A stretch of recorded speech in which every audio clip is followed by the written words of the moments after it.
Hi, everyone. This is Lauren Steiner. Welcome to tonight's edition of the Robust Opposition. With me tonight is my friend John Emerson. How are you, John? Hey, how are you, Lauren? Good to be with I'm, you. I'm great. I'm so happy to have you on. For those of you who haven't read the description of the show, John is the most recent ambassador to Germany. He was appointed by Obama in his second term. And before that, he was a bundler for Obama. He raised the 20th largest amount in the country for Obama's reelection campaign in 2012. Before that, he has been a investment professional with the Capital Group here in Los Angeles, very philanthropic. We'll talk about that. Before that, he worked in the Clinton White House as a special assistant to Bill Clinton. And before that, he was Gary Hart's deputy campaign manager back in 1987. I don't know how many of you guys remember Gary Hart, but we'll be talking about that as well. So we're going to go backwards in time. We're going to start from the present moment, John, because the G20, which just happened, just wrapped up yesterday, 3 days in Hamburg, Germany, had some of the largest protests. 50,000 people were there for 3 days protesting the G20. I have my thoughts on that. Before I get into it, I want to find out your thoughts. Well, there are, I'd say, on a weekly and maybe even on a daily basis, protests in Germany on one thing or another. It's a very active citizenry. Our embassy is right next to the Brandenburg Gate, and that was often the point for protests. And sometimes there are protests and counter-protests in Germany. But obviously, I think what we saw with the G20 protests were much larger, included people not just from Germany, but throughout Europe. And my guess is there were some Americans who were there and others as well. And I think what was unfortunate was with Germany is actually pretty good at organizing protests and giving people space and covering it in the media, allowing people to speak their minds. And I think you had a number of anarchists who were there really with the rock throwing and all that. Unfortunately, that became the story. And so consequently, the legitimate issues that I think some of the protesters wanted to raise, clearly environmental issues, clearly climate change, clearly concerns about globalization and all the people who have been left behind by that, were drowned out. And you could just see that in the media. I was on MSNBC on Friday, ostensibly to talk about the meeting that Trump had with Putin and Merkel's approach to the G20 and all that. And the whole conversation turned into cutaways of people throwing rocks and then running from police and water cannons and, broken glass and all that. So I think that it's unfortunate because my guess is 98% of the protesters were people who, I started out as an organizer and a protester when I first got politicized during the Vietnam War, were people who had real concerns that they wanted to express. And unfortunately, that just didn't come through. Right. Well, to some extent, I think that's the fault of the media because that is what they like to cover. They like to cover the spectacle rather than the policy. I said that on MSNBC, by the way. I made that point. I think you're absolutely right on that. Yeah. I mean, even there was some memo from Jeff Zucker, who's now running CNN, and they covered Trump leaving the Paris Climate Agreement for like a day and a half. And he sent a memo saying, enough of that. Now we got to get back to Russia because Russia has done very well for them in ratings. And unfortunately, it's causing, I believe, and we don't have to talk about this right now, a new Cold War. I think we're fomenting a new Cold War with Russia, partly because it gets ratings and partly to explain the Democrats' loss in 2016. And the other thing that they're focusing on, and this is very similar to how they just gave nonstop coverage to Trump during the 2016 election. I mean, they gave him $3 billion worth of free advertising, and they would actually have coverage. They would have a shot of an empty podium with a graphic saying, "Waiting for Trump," while Bernie Sanders was making his speech after winning a primary. I mean, that's the media for you. Yeah, no, that I was in Germany, obviously, when all that was going on, but I have heard that, and I've read estimates of literally over $1 billion in free media that he got, completely uncritical media. And then I think the media during the general election started freaking out on the Yeah. idea, oh my God, what have we created here? And then they overdid it to the point where it allowed Trump to sort of co-opt this whole fake news label. Right. So I think they kind of blew it on both sides. Right. Well, I want to talk about globalization because you mentioned that, and I think that is a real cause of the protests. I mean, as you know, I was involved in the Occupy movement back in 2012. I was not involved in the original protests of the World Trade Organization in the late 1990s because, like a lot of us, the 90s was a good decade, and we didn't realize all of the bad policies that your boss was responsible for, which we'll get into later. But, these trade deals, including NAFTA, was certainly part of it. And, the other thing is the Trans-Pacific Partnership, which I feel I was also part of the movement to stop that. And you might remember I was constantly sending you emails to see what you could do because you were very influential. You were on Obama's Trade Advisory Committee. Was that correct? Yes, I was, but that was in before I was ambassador. Right. So that's when I was sending you all those messages to try to get it. Sending me messages the whole time. I'm like, yeah, I know. I do that sort of thing. Anyway, I want to hear your thoughts on globalization.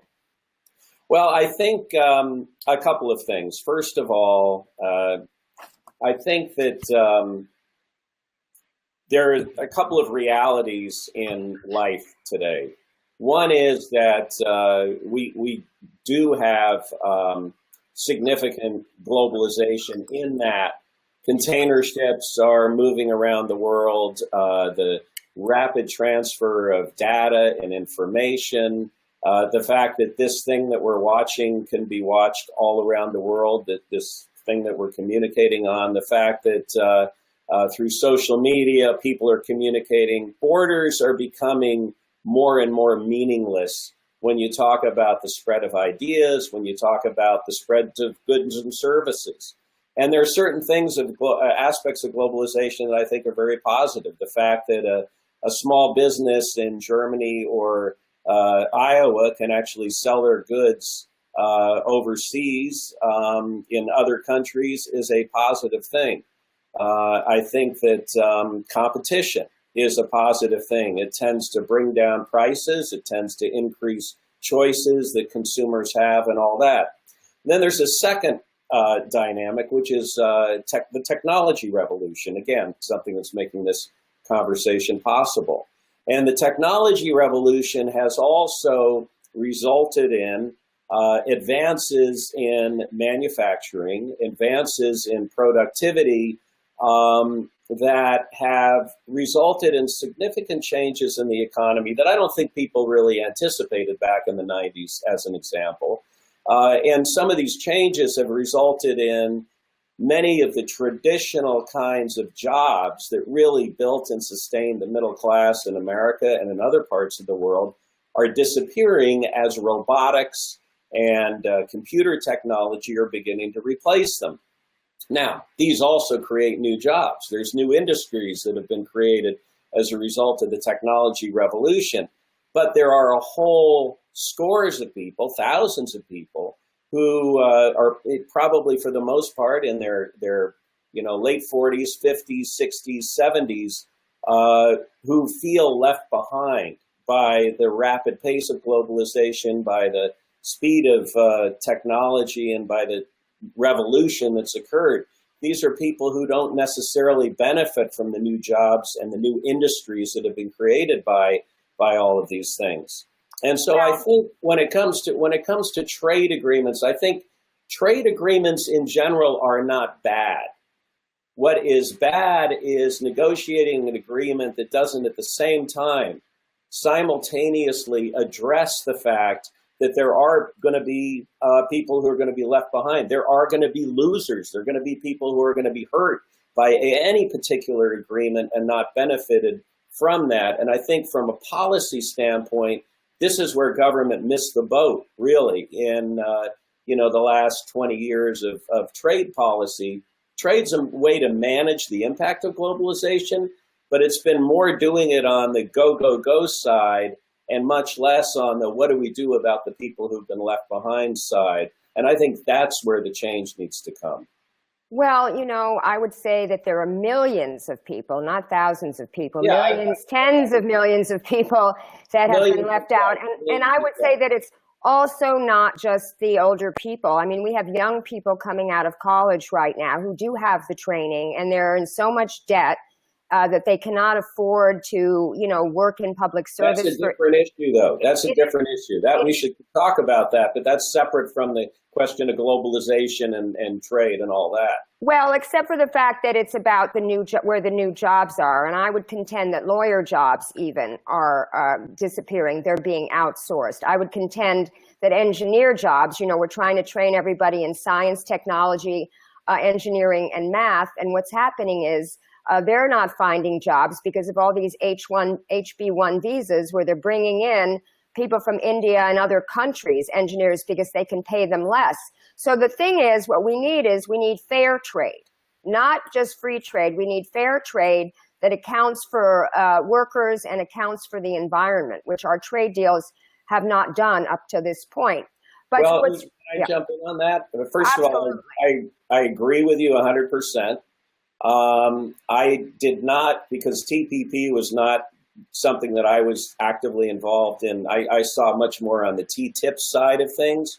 But my understanding is that what TPP tried to do was raise the environmental standards significantly, far beyond anything that existed in any other trade agreement in history, and also labor standards for the countries that were the signatories. Now, I will concede that you know more about TPP than I do, because I know you studied it literally from soup to nuts. But what's your take on it? Did it not have an approach to increasing environmental or labor standards in it? No, it didn't. And I will send you, because we don't have to, I really want to get into the other topics in the show, but I will send you stuff from Global Global Trade Watch, which is a project of Public Citizen, which was founded by Ralph Nader. Yeah, I know.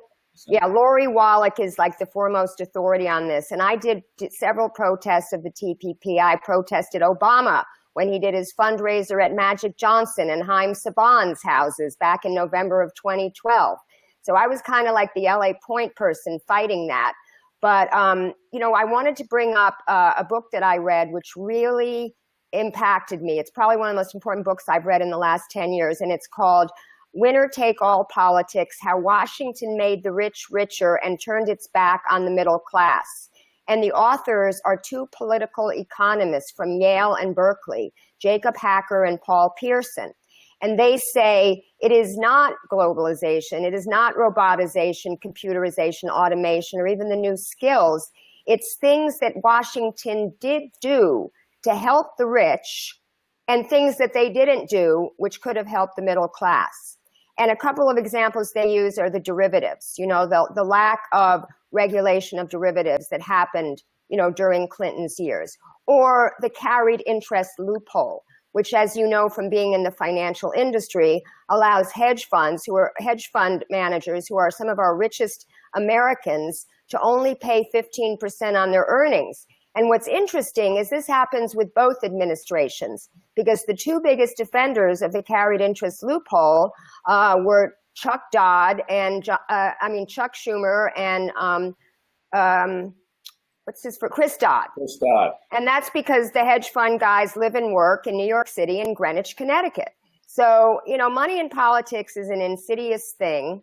But I wanted to talk about this. Well, I was going to talk about the TISA deal, which is the trade and services deal, which is still being negotiated, because you did work on the Uruguay deal. And I noticed when I was researching that 2 years ago, Uruguay left TISA. And they say it is a radical new deal that aims to go far beyond current trade rules and forces states to further open their markets to foreign corporations, privatize public services, and reduce regulations.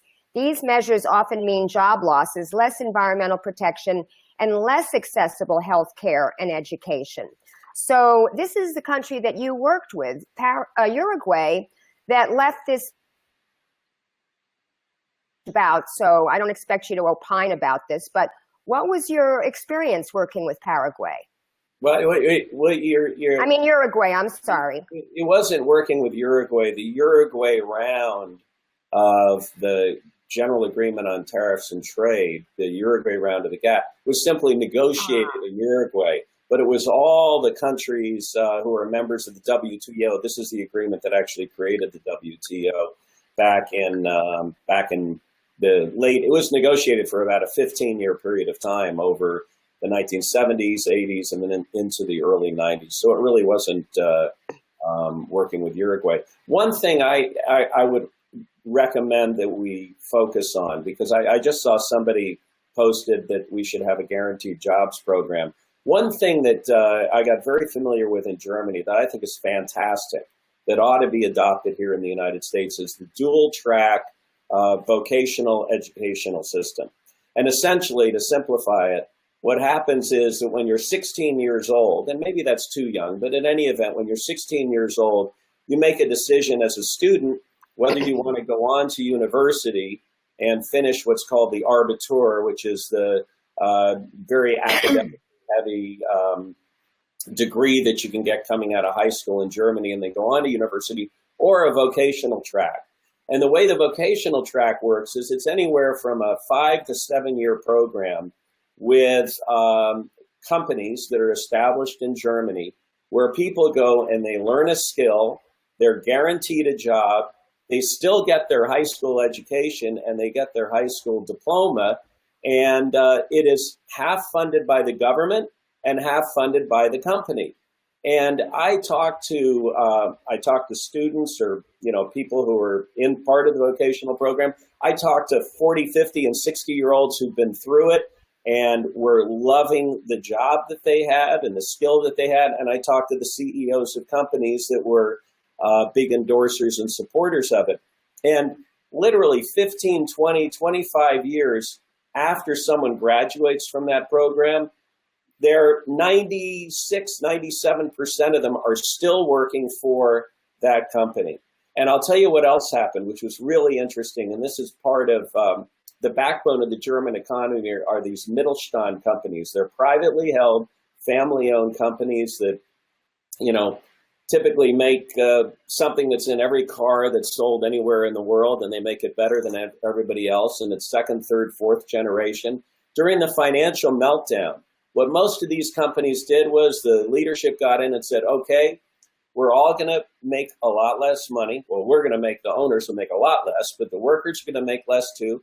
We're all going to work, say, 30, you guys will work 30-hour weeks instead of 40-hour weeks, but nobody's going to get laid off, and you'll all have your jobs. And when this comes back, you'll get rewarded and you'll get increases in pay.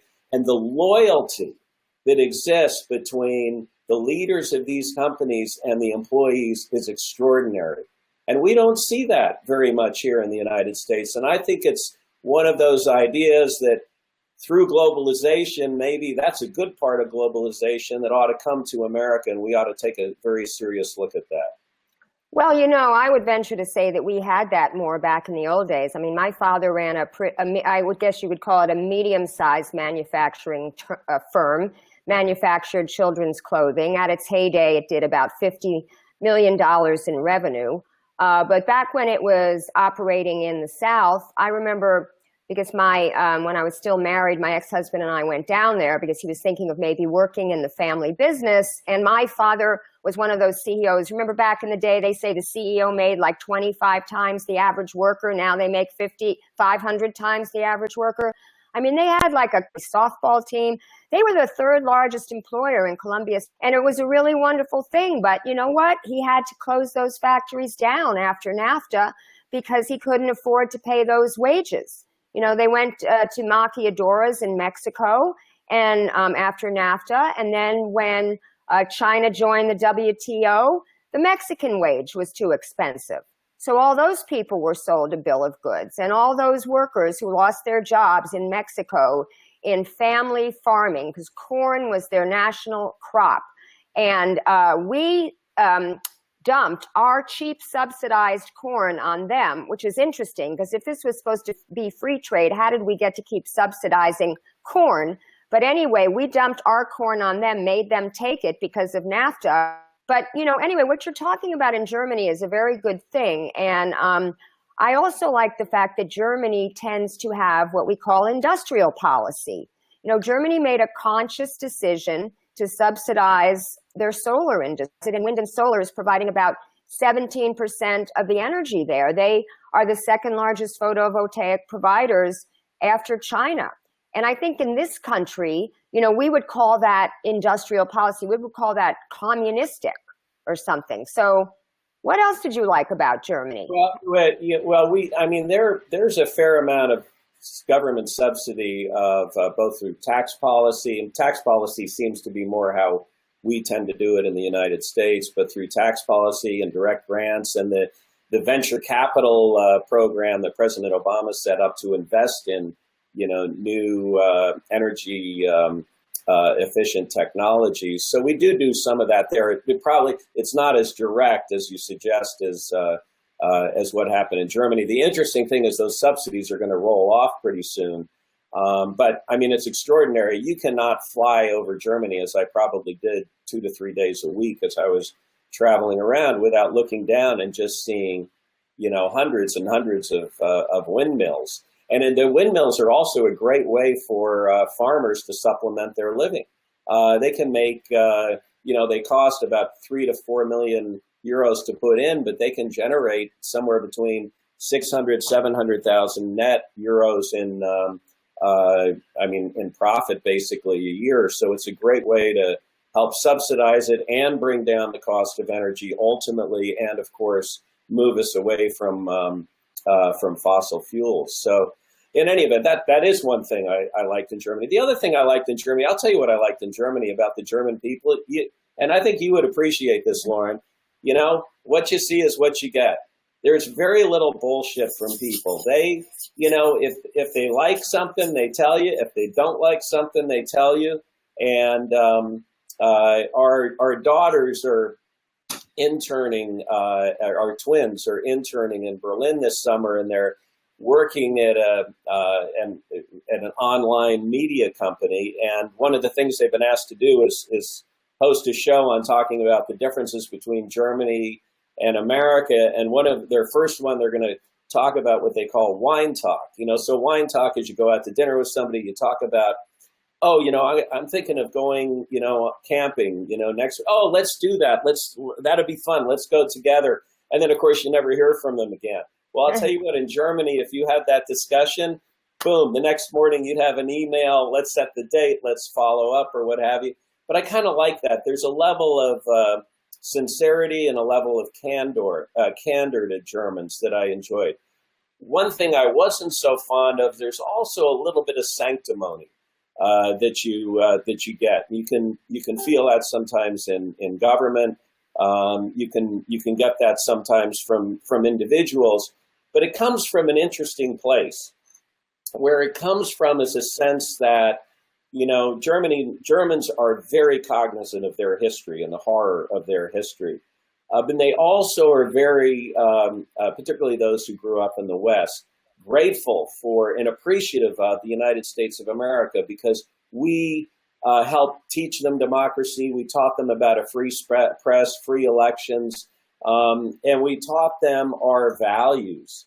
And so they get very upset when they see the United States of America not living up to the values that it preaches. And sometimes that's good, but sometimes that gets a little over the top. I want to talk about austerity, because a lot of people blame austerity instituted by Angela Merkel for the Brexit vote and everything that's happening right now. I want to read a letter, or a part of a letter, that was written by Thomas Piketty, who writes a lot about inequality. And it was also signed by Jeffrey Sachs, an economist from Columbia, and 3 other economists. And it's just a couple paragraphs. As most of the world knew it would, the financial demands made by Europe have crushed the Greek economy, led to mass unemployment, a collapse of the banking system, made the external debt crisis far worse, with the debt problem escalating to an unpayable the economy now lies broken, with tax receipts nosediving, output and employment depressed, and business starved of capital. The humanitarian impact has been colossal.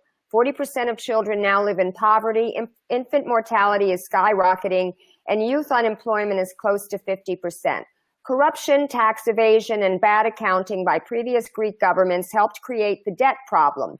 The Greeks have complied with much of German Chancellor Angela Merkel's call for austerity, cut salaries, cut government spending, slashed pensions, privatized and deregulated, and raised taxes.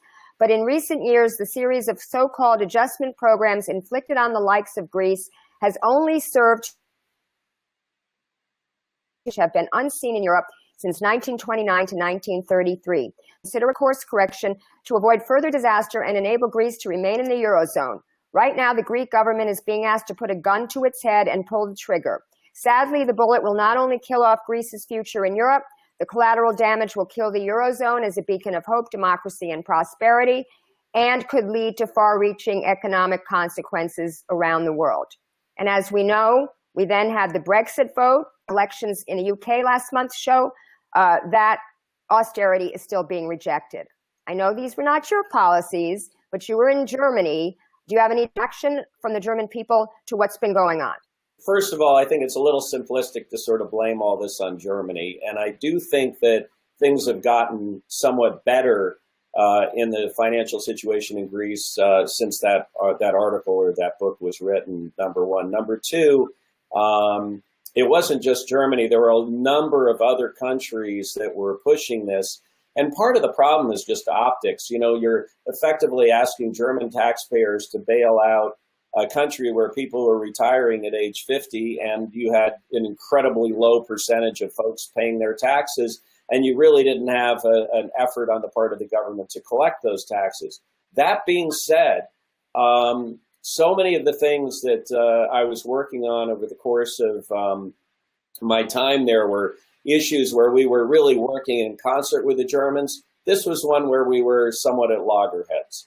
And we were constantly pushing them to, they need to invest more, they need to invest in infrastructure, they need to invest in these countries, particularly in the southern tier, and recognize that German exports are doing really, really well because the euro, in part because of what's happening in the southern tier, is kept artificially low, and they ought to take some of that benefit and reinvest it in the parts of Europe that are hurting. You've got almost 50% youth unemployment in the southern tier of Europe. Now, Chancellor Merkel does talk about that a lot. She focuses on that, tries to get the EU to focus on that.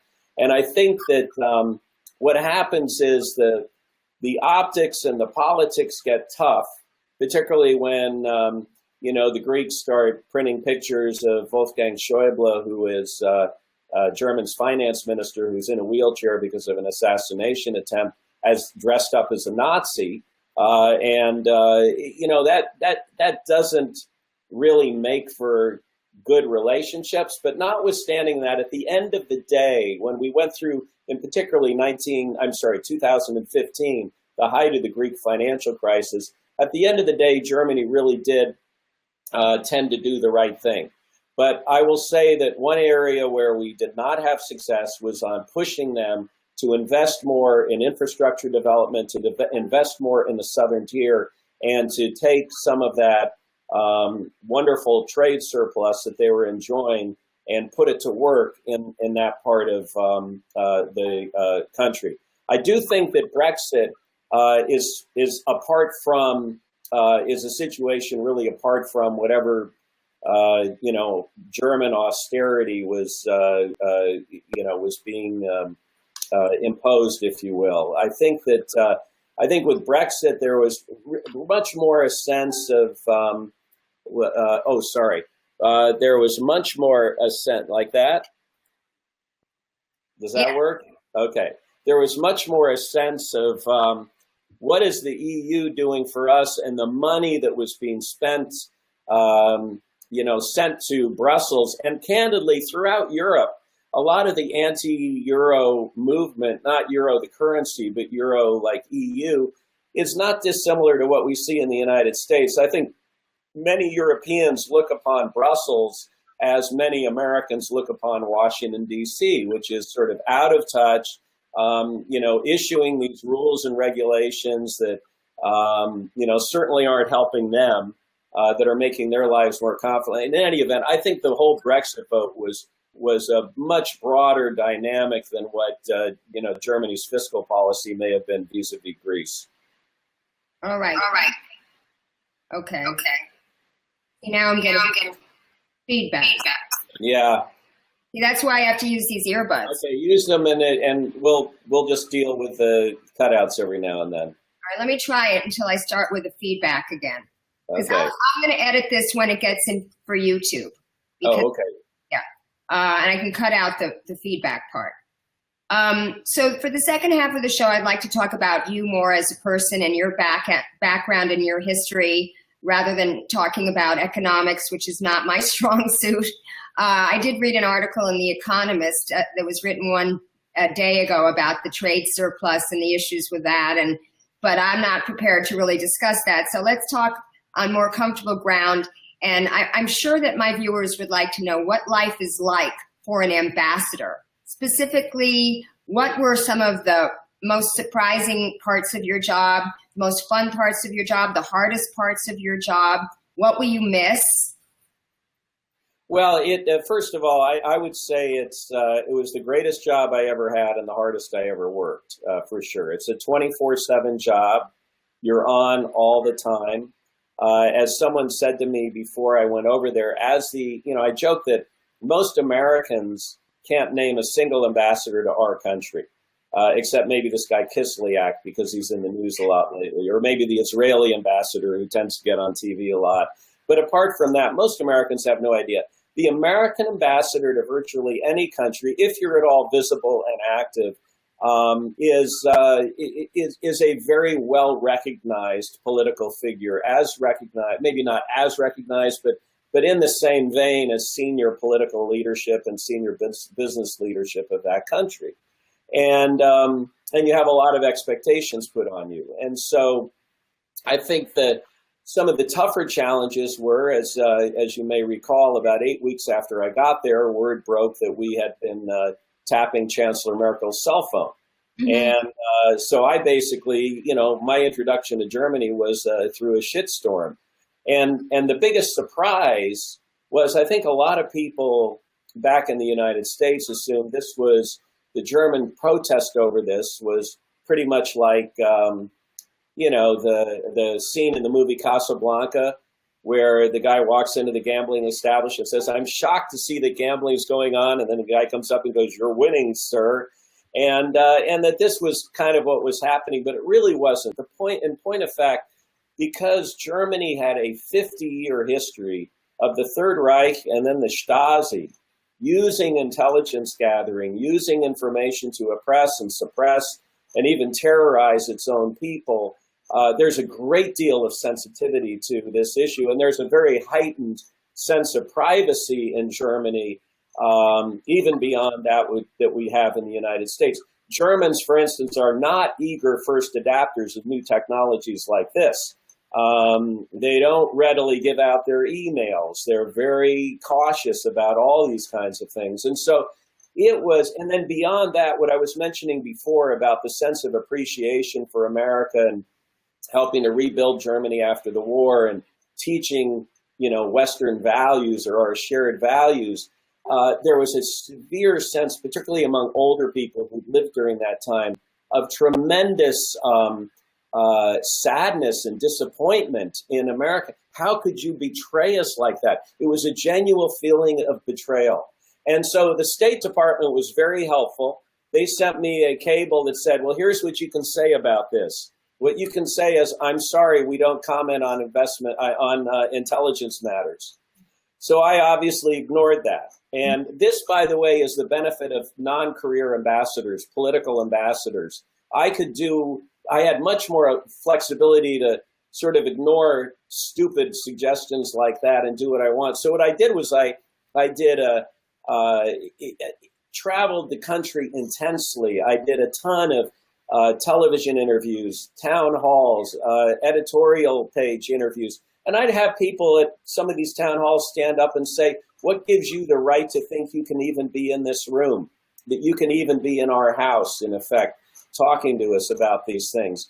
And I dealt with it, and candidly, I left as, I think, a very popular ambassador within Germany, and it was in part because of how I dealt with it. And I told people what the State Department said, and I metaphorically went like this and ripped up that cable, and I just engaged in conversation about the issue. I conceded in areas where we were wrong. I reflected back the pain and anguish that I heard from the German side, and then I tried to turn the discussion to a much more productive and thoughtful conversation about, number one, privacy in the digital age and what that really does mean, and how we need to be cognizant of how the world has changed. And number two, how the work that our intelligence services do together is actually quite important in terms of protecting our societies. And we got to be really careful not to throw the baby out with the bathwater. And but just that gives, I tell that story in that level of depth because I think it gives people a sense of, the kind of challenges that an ambassador might have.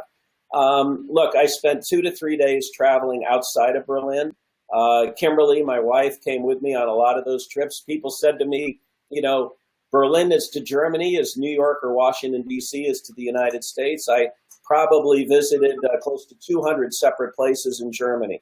Every time I'd go there, it was, a town hall, an editorial board meeting, a meeting with business leaders, maybe a company visit, a visit to a museum, a visit to a university. And my favorite thing, of course, was giving talks at universities and at high schools too, but particularly universities. I always got my best questions, my most challenging questions there. I loved the Q&A. It was fantastic. I also spent a lot of time with the military. We have 35,000 American troops still based in Germany. The headquarters of U.S. Air Force Europe is in Germany. U.S. Army Europe is in Germany. You all have heard of Ramstein and Wiesbaden and the bases that we have in Stuttgart. And that, to work with the men and women in service, particularly the first year I was there over Thanksgiving, we went to the hospital, the famous hospital Landstuhl, to visit some of the young people that came back from Afghanistan who were injured and recovering in that hospital. Every Thanksgiving, we went to a military base and served Thanksgiving dinner to the troops. And that was something I really enjoyed. On the fun side, as ambassador, you get to meet the most interesting people in the country. You are a friend of mine who was ambassador to Italy. Actually, he was not so much a friend of mine, just someone I got to know. He was John Kerry's former brother-in-law. He was ambassador to Italy, and then he was one of Kerry's senior advisors during Obama's second term. And I asked him, I said, what job do you like best? He said, are you kidding? He said, ambassador's the greatest job. He says, when I'm here, I'm working for the Secretary of State. He says, when I was in Italy, when the Secretary of State wasn't there, I effectively was the Secretary of State. And you have to be able to comment on all sorts of issues, and you have to represent your country. You have to represent it well. You need to be knowledgeable. You need to listen. I think listening is the most important quality of an ambassador. I think, candidly, that's what got me through the Merkel cell phone shitstorm, was in doing less of what I'm doing now, which is talking and really trying to listen and understand where people were coming from. And we made a lot of friends. The Germans tend to be, I think, in contrast to what the impression is of most Northern Europeans, they tend to be actually very open and friendly people. It was the greatest experience of my life and a true honor for which I'm extremely grateful. Well, I want to get to the Gary Hart experience and the Clinton years in the White House. But first, I wanted to just ask you one more question about being ambassador, because you had high school daughters. Your oldest daughter, Jackie, who's an actress, she was in the Hunger Games. Everybody remembers her. She played, what was the character she played? Foxface. Yes, Foxface. But she's a very accomplished, graduate of Stanford University, and she's a singer. But your other daughters, Haley and Taylor. Yes, Haley and Taylor were high school students in Germany at that time. What was their experience like compared to what Jackie's experience was like at high school here in LA? Well, it was phenomenal. I mean, what happens is, first of all, they went to an international school. They did 11th and 12th grade there, and then they took a gap year in Germany where they, for 4 months, they worked on an organic farm, doing kind of the heavy work that I think we did as kids, but I'm not so sure so many of our generation's kids do, at least living in Los Angeles these days. But they had an incredible time. In their international school, only 20% of the kids were Americans, 40% were Germans, and 40% were from other countries. But I think the best way I can encapsulate it is one night, Kimberly and I came home from some event, and the girls said, they greeted us, they said, "You've got to turn on CNN. You've got to turn on CNN." We turned it on, and it was the terrorist attack on in the shopping center in Nairobi. And the girls had been following this and Facebooking the entire time. And the reason that they did was because during the training period, the ambassadorial training period, they do a stint for the family, and candidly, it's all focused on security and sort of the danger of being abroad. They got to know a girl who was their age, whose mother was posted in Kenya, and her best friend was sadly among those who was killed in that attack. And they were, and I got to tell you, I'm not sure if they were still at, high school in Los Angeles, they would have even been aware of what was happening in Nairobi, Kenya. And someone just posted, your daughters were given a gift, and that is 100% right. 100% right. Oh my God, someone else posted that their son's friend was there that day as well. But it is an extraordinary gift, and what I love about our kids is they've embraced it and accepted it, and I think it's going to. They really, all three of them, want to commit their lives to improving other people's lives, and I think that we're really, really lucky in that regard.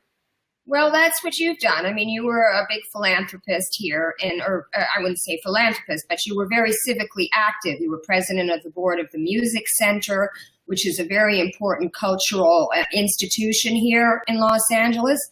But you grew up in Larchmont, New York, which was 2 towns away from Harrison, where I grew up. And you graduated Hamilton College in 1975, which is when I started Wesleyan University. So we're somewhat peers, and we had a little bit of a parallel trajectory. In 1992, you were doing the California campaign for Clinton and Gore, and I was Jerry Brown's media advisor when he was running against Clinton for president, when Jerry was still a progressive. Anyway, we won't talk about that. But back to 1987, you worked for Gary Hart. How did you get into, and then you also ran for state assembly, I noticed, in 1991. When did you get interested in politics, and how did you get onto the Hart campaign? I actually got interested in politics as a kid. My mom was a social worker. My dad was an activist minister. I was completely enthralled with the Kennedys, with Martin Luther King, I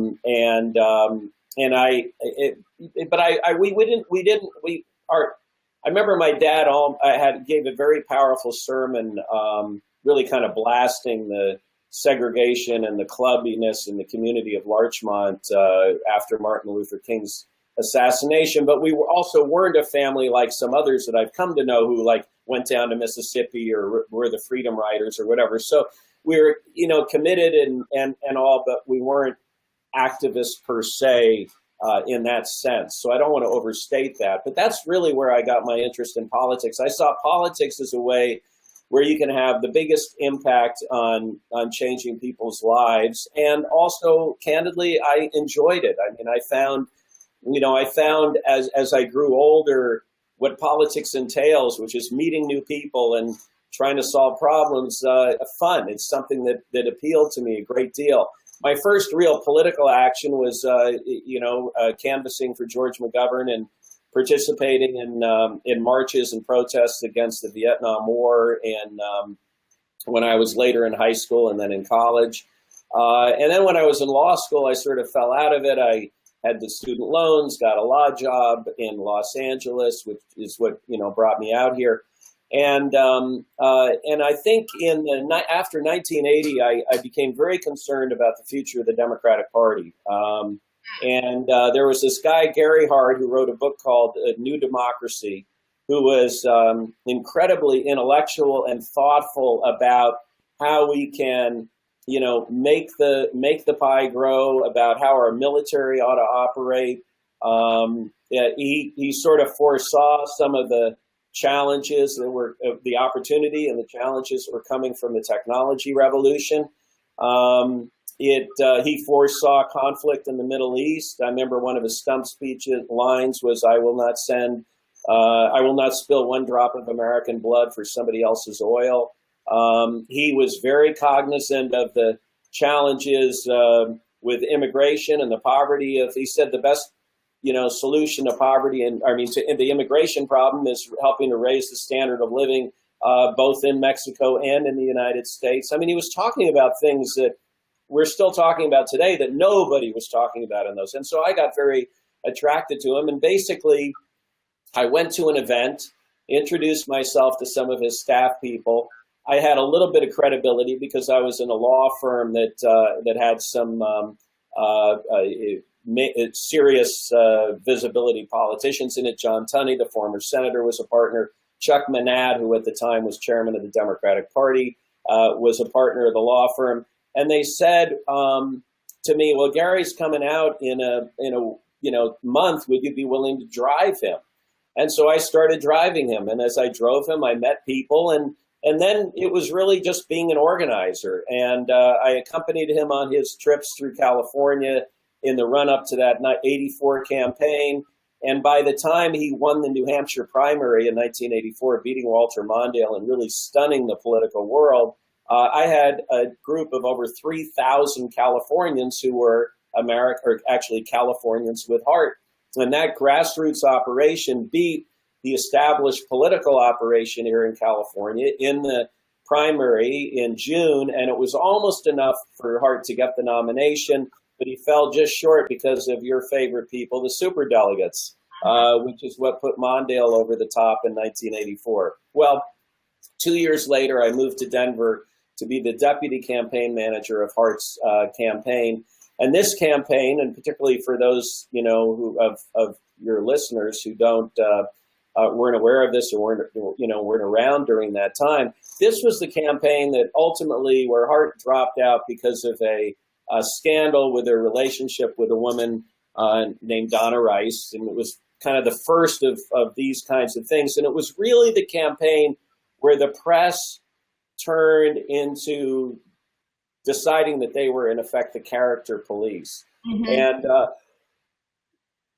there's an excellent book that was written about that campaign about 2 years ago by a guy named Matt Bai, who is now a freelance journalist. I think he writes for Yahoo, but he used to be a regular contributor to the New York Times Magazine, Sunday Magazine section. It's called And All the Truth Is Out. And now Jason Reitman actually is writing a script and is going to do a movie about that campaign and about that change in American politics. And it's going to star Hugh Jackman as Gary Hart. So I think that'll be very, very interesting to kind of introduce what the idealism and the intellectual heft that used to be political debate to maybe a generation and a half of people who just don't see that anymore and are typical politics today, which is people just shouting at each other and trying to one-up one another with a better soundbite or a bigger insult. Yeah. I remember Gary Hart's campaign, but I was much more enamored with Jesse Jackson during those years, as was Bernie Sanders. Yeah, the picture of, I have it in my mind. I mean, I can see it right now. Donna Rice sitting on Gary Hart's lap in that sailboat. I mean, that was really the first time, because the media used to not publicize these things. I mean, we now know that JFK had many affairs. He had an affair with Marilyn Monroe. He had women coming in and out of the White House. We know that FDR had a mistress, Lucy Mercer. We know that JFK had affairs. I mean, all sorts of things, not JFK, MLK. But it was not reported about. So then fast forward, like a decade later, to Bill Clinton, who you worked for. You were a special assistant for Bill Clinton, 1993 to 1995. So you were right there in the thick of things. I'm not going to ask you to talk about all the policies that happened during that decade that we now know the deleterious effects of. NAFTA, the crime bill, financial regulation, media deregulation. I mean, you were not responsible for them. But I would like to ask you if you can talk about Bill Clinton and maybe tell our viewers who are my viewers are probably not very well disposed towards him because of those things, not any of the affairs that he had. Tell our viewers, some things that they might not know about Bill Clinton and why you like him. Well, Bill Clinton, we could probably get into a back and forth about policies that were good or policies in retrospect maybe weren't as good. But the fact of the matter is, I mean, he did preside over a pretty important period of growth and expansion. Teen pregnancy was down. You look at all the things that people in the progressive community look at statistically, and they were way better off after 8 years of Bill Clinton than they were when he came in. Now, long term, there were some policies that had other implications. Part of that may have been Clinton's fault. Part of it may have been the fault of subsequent governments not addressing with changes that need to happen in some of those policies. But apart from that, what I love about Bill Clinton, he's someone who really cares about people. I mean, this guy grew up dirt poor in Hope, Arkansas. His father was drowned in a ditch before he was born.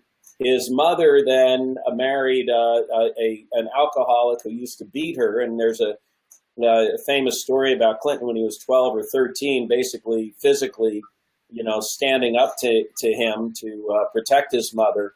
And he understood, and it's very interesting, I think in this campaign, he also understood what was happening in this country. But he understood he gave a talk, someone was just telling me about during this campaign, where he said, I think, if you look at the mortality rate in this country, it's gone up everywhere except in rural America, and it is going down in rural America. And he said, I think, some people will say that it's, people are dying because of bad health or because they smoke or because of the jobs they have. He says, I think people are dying because of a broken heart. They can't, their jobs have disappeared. They can't send their kids to school. It was a pretty, there's a level of empathy and compassion that Bill Clinton has that you don't often see in politicians. And I think that his ability to connect with people is legendary. And I think that was one of the things that appealed to me most. My job in the Clinton White House was a job he made up, which was effectively, we need to rebuild California. In his book, he called me his Secretary of California. And we made 40 presidential trips to California in his first term.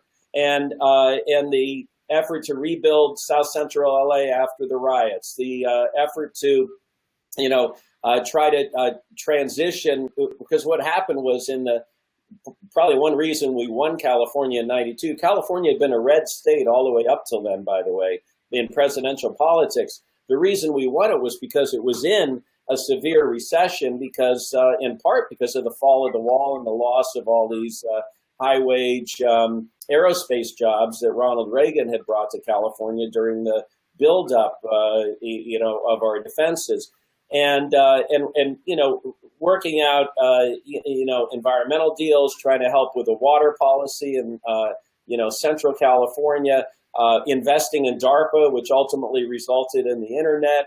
I mean, there were a whole host of policies and programs, and the big one being the recovery from the earthquake, where we were able to pump $16 billion into this community during that period of time to try to, help people rebuild their lives after the earthquake. That's the kind of, that really was Bill Clinton at his core. And I got to tell you, I love the guy on a personal level. He's just extraordinary. Okay, I just have to push back on that one thing, because as you're telling me that story about how he connects with people and he has a great heart, all I can think about is how he executed Ricky Ray Rector. This man was so mentally retarded that he actually told the warden to save his piece of pie for him as he was being led to the gas chair, or the electric chair, so he could have it after it was done. And he did that to prove his Southern strategy, to prove to the Southern white crackers, and I know that's not a politically correct term, that he, was with them. That just really hit me on a heart level. But we only have a few more minutes, so I wanted to talk about what... This was back in 1990, 1991 timeframe, I think, right? What you're talking about? Yeah, I'm not sure of the exact date, but you wanted to comment on North Korea. I know that you and I could talk about Syria and Russia, and we probably are going to disagree on that because I've been studying up on it, but I don't really know North Korea. I haven't been following that, so the floor is yours. Tell us what we have to worry about. Well, I think we have a lot to worry about. I know Barack Obama told, Donald Trump, said that the number one foreign policy crisis you're going to have to deal with and confront is the situation with North Korea. I mean, when you have an isolated regime like that, developing nuclear weapons, and then beyond that, developing or trying to develop the capability to deliver those weapons anywhere in the world, that's a very, very dangerous situation.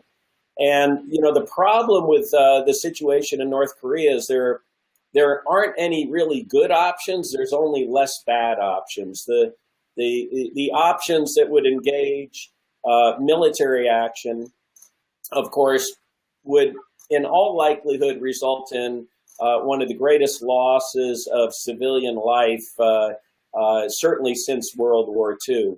And the reason being that you got 22 million people who live in Seoul, South Korea, that is within mortar shell range and big gun range of the mountains in North Korea.